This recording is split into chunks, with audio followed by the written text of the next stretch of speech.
the selection of Paul Ryan has stolen some attention from tomorrow's Republican U.S. Senate primary. In fact, some are now calling the race a toss-up. The 9 Team's Theo Keith has continuing coverage of the race in the primary. Theo?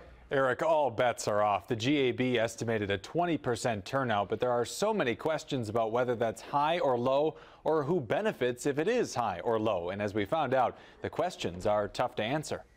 Well, the message is very simple, that we have to turn this country around. 24 hours to go. The candidates crisscrossing the state, all of them trying to rally their base. They're seeing that as the qualifications they want, and they're coming home to the proven conservative in this race. Paul Ryan's message about deficit reduction and where the direction our country is heading has been exactly the same message I've been speaking about. I get a lot of people who are undecided that said, you know what, we didn't know who to vote for, but we like the kind of campaign you've run. I am the conservative that can get elected. I've done it 5 times, and I know I can win. Tommy Thompson has been citing a Marquette law poll showing him as the only Republican leading Democrat Tammy Baldwin in a head-to-head matchup.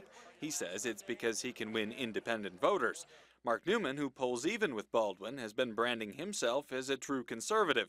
Madison College political science professor Maurice Shepard says a higher turnout helps Newman. The Paul Ryan selection could increase intensity, particularly among, again, sort of the base Republicans, these base conservatives, Tea Party conservatives. He says a lower turnout benefits Thompson. He has name recognition, he has a built-in base and that sort, and I think he would be the beneficiary of a Republican primary turnout. Others say a race cut short by a recall and frozen on the final weekend by a vice presidential choice could be a political coin flip. Given the uncertainties of the change in focus over the weekend, it's certainly possible for this to go anyway.